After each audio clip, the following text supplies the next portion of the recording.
Saudações concurseiras, aluno do Alfacom. Bem-vindo a mais um bloco de Administração Financeira e Orçamentária.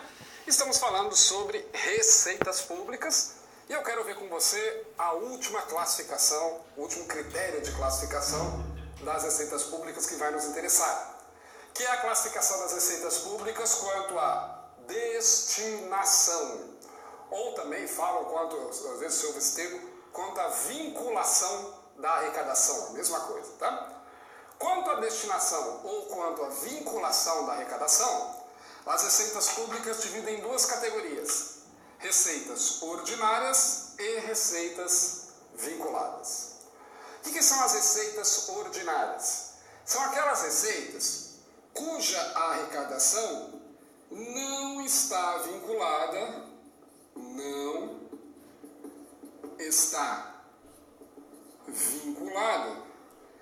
a nenhuma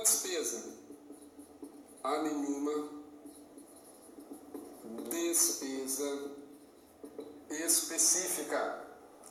Então, quando a receita é ordinária, aquele valor que está ingressando nos cofres públicos, o orçamento pode destinar para qualquer despesa. Ela não é um dinheiro carimbado, não é uma receita com destino certo. São receitas ordinárias as receitas de impostos. Aliás, a própria Constituição Federal deixa isso bem claro, que a não ser naqueles casos que a Constituição excepciona, as receitas de impostos não podem estar destinadas a nenhuma despesa específica. Aliás, esse é até um princípio, de administração financeira e orçamentária, você sabe, que é o princípio da não afetação.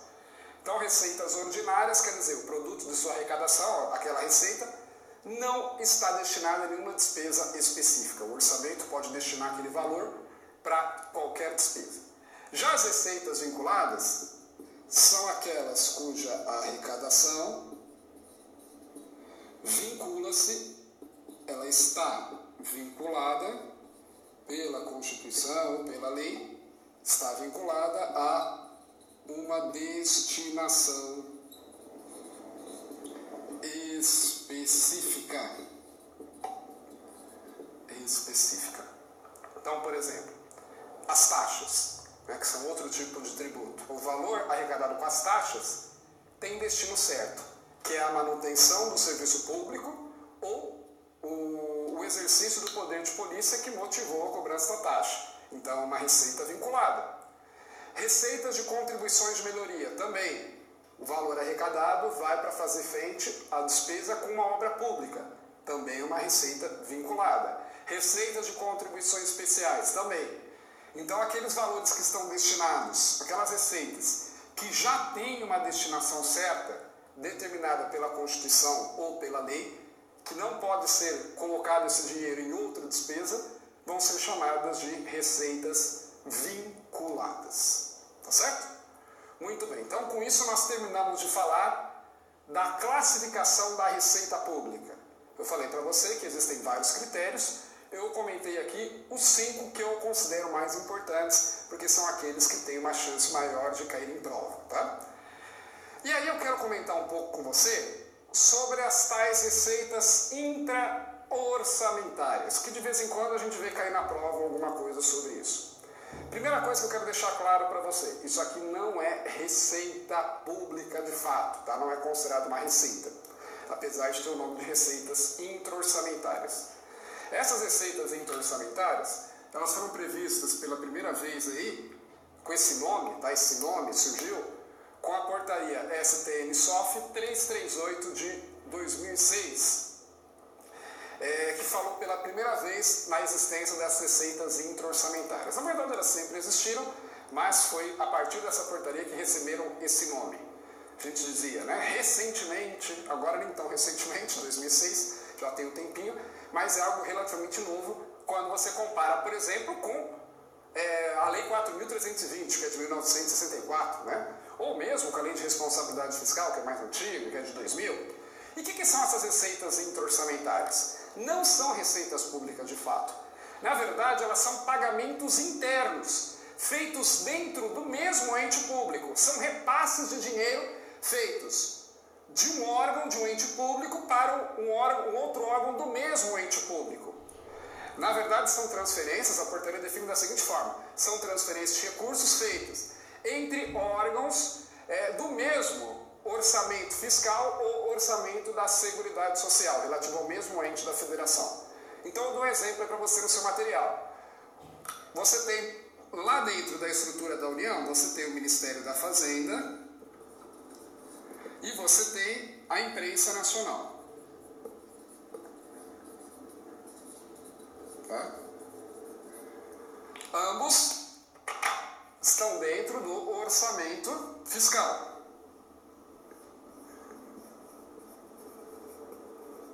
Da União. Então são órgãos públicos. Aí a Imprensa Nacional publica um edital que o Ministério da Fazenda solicitou. O Ministério da Fazenda faz um pagamento para a Imprensa Nacional, ele tem que fazer esse pagamento. Então é uma transferência de recursos. Só que isso fica dentro da União. Isso não é uma transferência de um ente público para outro. Ambos são órgãos da mesma entidade, da União. Ambos estão dentro do mesmo orçamento fiscal da União. Então, na verdade, veja que não é receita de fato, esse dinheiro, né? Entrou no orçamento fiscal. Ele entrou aqui para o Ministério da Fazenda, por exemplo, né? Através de tributos, tá certo? Esse dinheiro de alguma forma entrou. Aqui, quando entrou aqui para o Ministério da Fazenda, aí sim, né? Aí é uma receita. E o Ministério da Fazenda repassou para um outro órgão da União, dentro do mesmo ente, repassou esse dinheiro para um outro órgão. É uma transferência interna, digamos assim, de dinheiro. Ou, vamos fazer uma analogia, né? É como se aqui fosse uma empresa e você tem dois setores diferentes. E eles fazem repasses de recursos. Cada um desses entes aqui não tem um orçamento, por exemplo?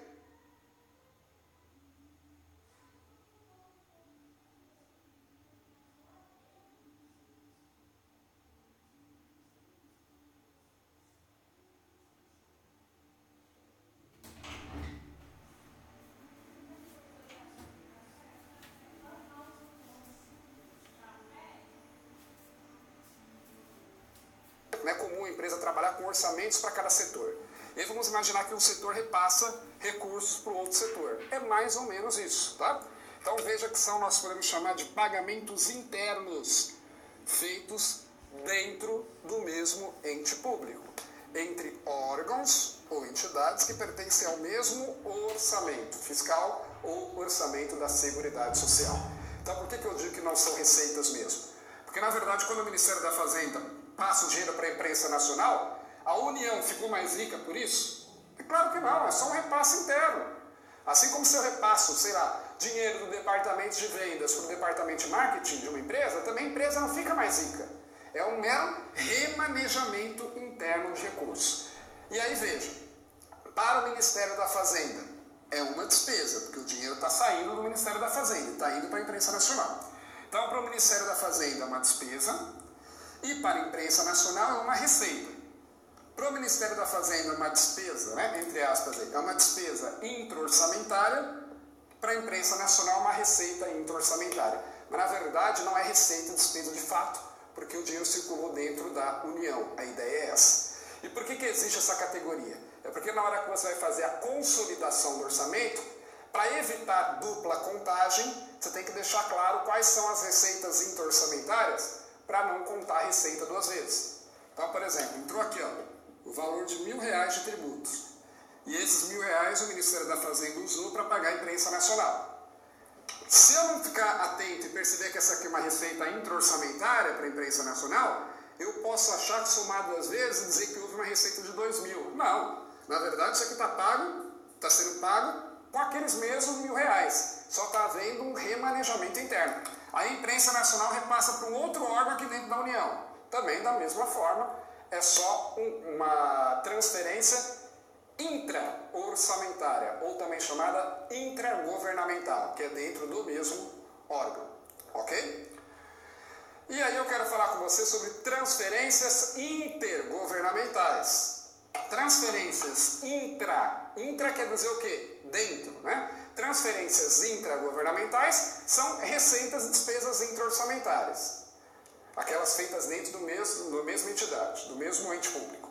Já as transferências intergovernamentais, a palavra inter significa algo que está indo para fora, não é mais dentro, mas algo que é fora. Intergovernamentais significa transferência feita entre governos, entre entidades públicas. Então, por exemplo, a União repassa recursos aos estados.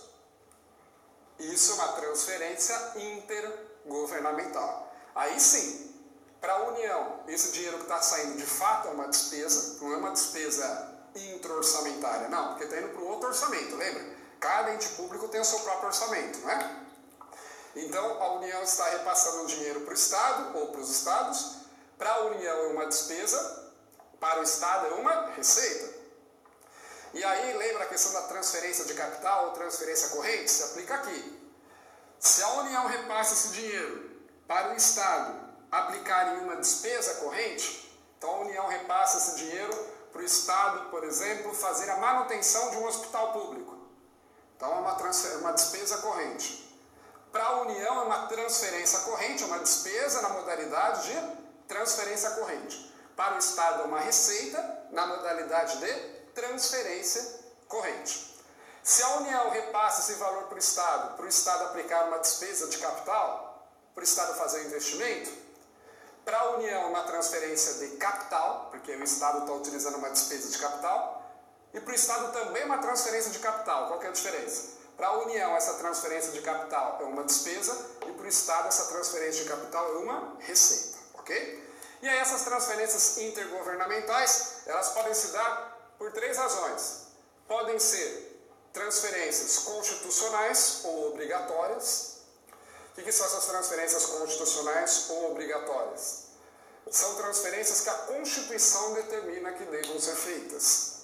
Então, por exemplo, a Constituição determina que parte do que a União arrecada com o IPI tem que ser repassados para os estados e municípios. Parte do que a União arrecada com o ITR tem que ser repassado para municípios. Parte do que o Estado arrecada com o IPVA tem que ser repassado para os municípios. Parte do que o Estado arrecada com o ICMS tem que ser repassado para os municípios. Então a Constituição determina isso, são transferências obrigatórias. Existem também as chamadas transferências voluntárias, que são aquelas que o ente público não está obrigado a fazer, mas ele faz por conta de um acordo, por conta de um convênio que ele tem com outro ente público. Então, por exemplo, a União repassa a determinado Estado um valor para investimento em saneamento básico.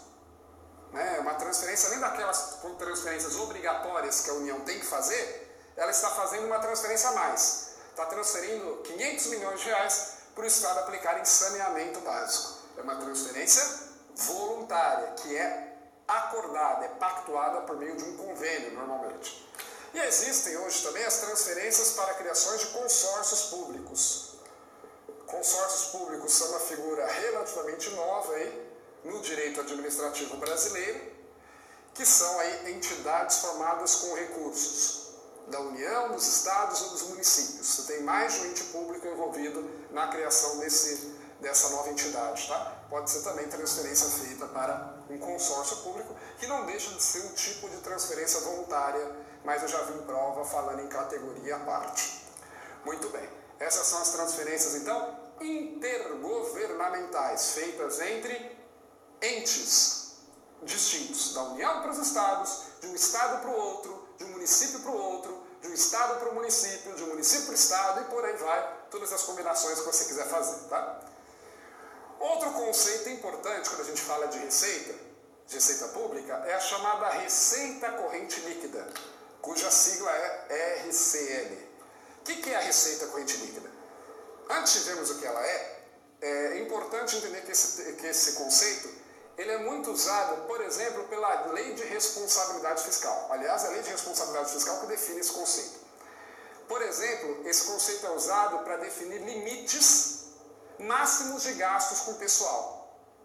Então, o artigo 19 da Lei de Responsabilidade Fiscal diz, por exemplo, que a União pode gastar até 50% da sua receita corrente líquida com pagamento de pessoal. Então esse conceito é bastante utilizado pela Lei de Responsabilidade Fiscal e volta e meia cai em prova. E o que é essa receita corrente líquida então?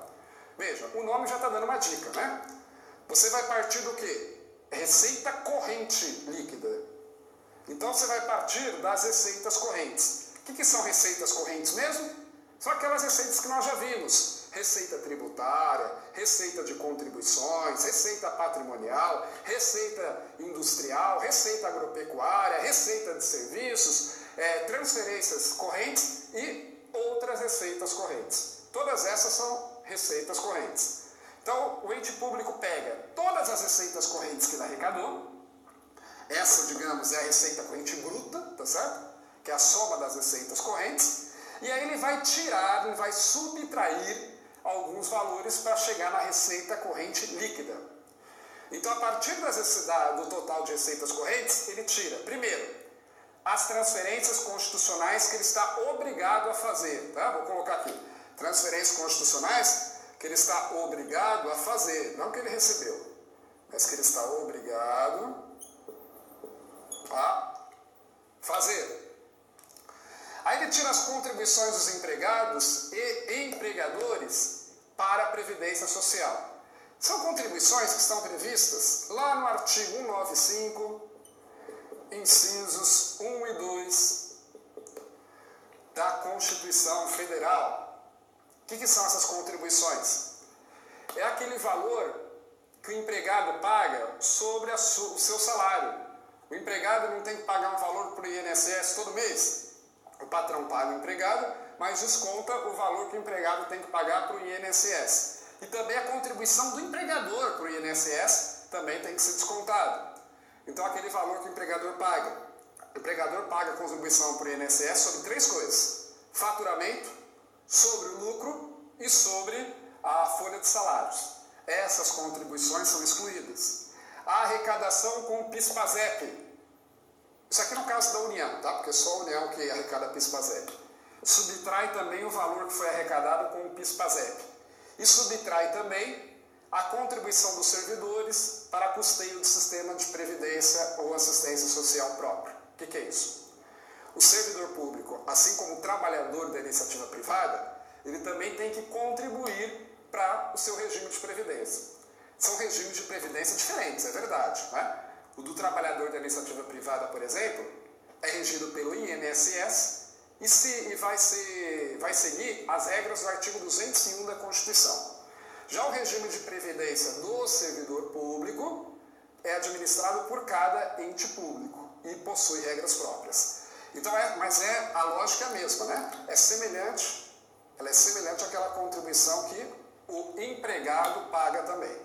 Então, a contribuição dos servidores para o sistema de previdência e assistência também é excluída da receita corrente para a gente achar a receita corrente líquida.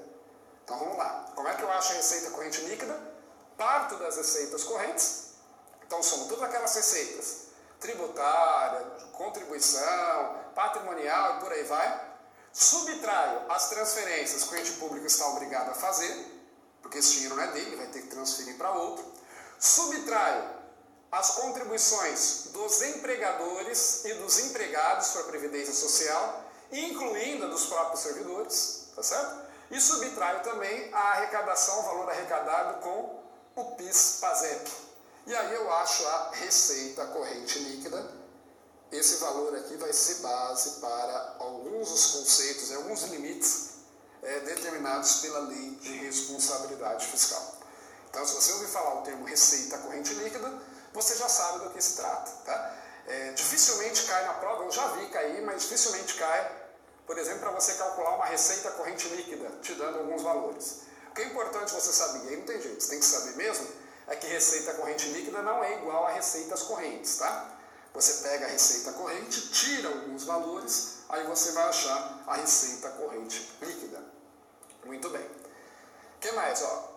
A Lei de Responsabilidade Fiscal diz que a receita corrente líquida deve ser apurada mensalmente, somando-se as receitas arrecadadas no mês com a dos 11 meses anteriores. Então esse cálculo deve ser feito mensalmente, principalmente para fins de determinação do limite de gastos com o pessoal. Quando eu for falar de despesas, eu vou voltar nesse ponto de limite de gastos com o pessoal.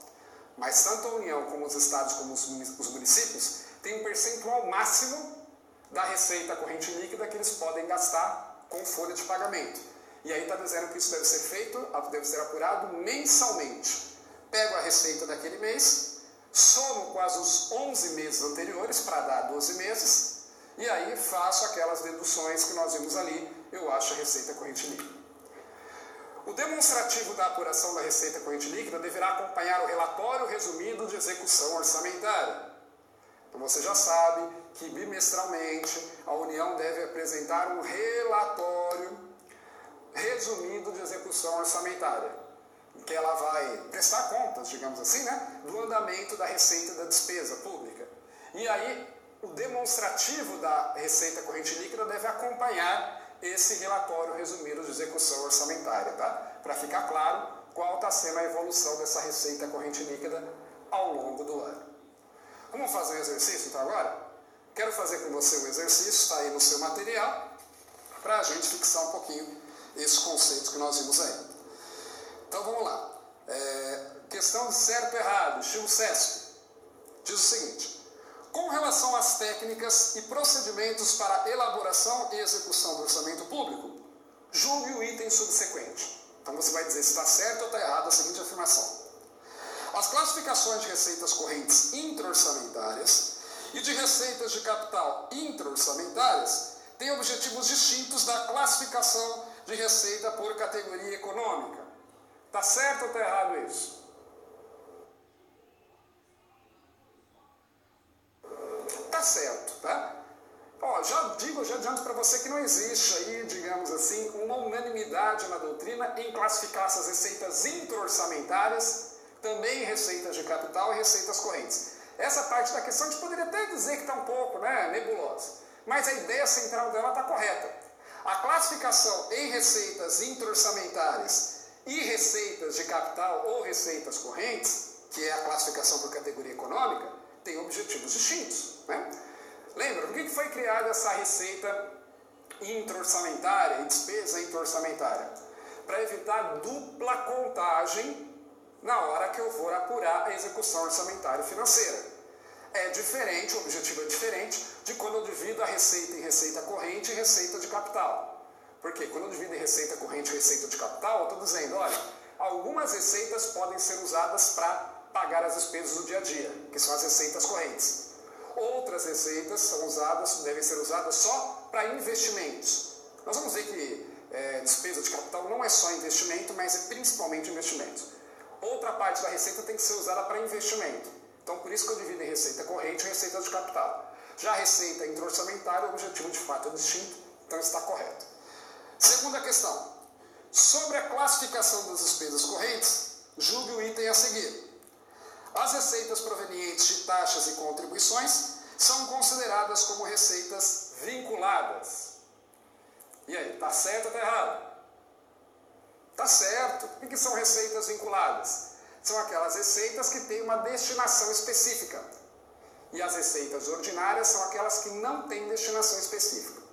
As únicas receitas que são ordinárias, as receitas que não têm destinação específica, são os impostos. Todas as demais receitas são vinculadas, inclusive as taxas e contribuições, né? A taxa, o valor tem que ser usado para manter o serviço público ou o exercício do poder de polícia, e a contribuição, o dinheiro tem que ser usado para aquela destinação prevista em lei, tá certo? Então está certo também a segunda questão. Terceira questão, aí é uma questão de múltipla escolha. Sobre a receita corrente líquida, instituída e normatizada pela Lei de Responsabilidade Fiscal, é correto afirmar: a. As receitas de operações de crédito e de alienação de ativos são incorporadas na sua base de cálculo, porém esses recursos só podem ser utilizados na aquisição de bens. B. A sua divulgação ocorrerá mensalmente, acompanhando o relatório de gestão fiscal, possibilitando o acompanhamento de eventual queda de arrecadação e a adoção de imediatas medidas de contingenciamento de despesas. C. O seu demonstrativo de apuração deverá acompanhar a elaboração do relatório resumido de execução orçamentária, que deverá ser publicado em até 30 dias após o encerramento de cada bimestre. D. Para acompanhamento dos limites de gasto pessoal, previdenciário e endividamento, deverá ser apurada quadrimestralmente, levando-se em conta as receitas acumuladas até o último dia do mês do quadrimestre de referência. E a alternativa é: a sua apuração será realizada trimestralmente, visando o acompanhamento do cumprimento dos limites constitucionais definidos para os gastos com educação e saúde. E aí, qual que é a afirmação correta, a alternativa correta? Muito bem, a alternativa C de casa. O demonstrativo de apuração da RCL, da Receita Corrente Líquida, deverá acompanhar a elaboração do relatório resumido de execução orçamentária, que você já sabe, a Constituição diz, né? Deverá ser publicado em até 30 dias após o encerramento do bimestre. Está perfeito, essa está correta. Professor, achei que a B também estava correta, porque a B diz, olha, a sua divulgação ocorrerá mensalmente. Veja, ela é apurada mensalmente, principalmente para verificar se não está estourando o limite de gastos com o pessoal. Mas ela é divulgada bimestralmente, tá? Então guarde isso. Receita corrente líquida é apurada mensalmente, mas a divulgação dela deve ser feita bimestralmente. Por quê?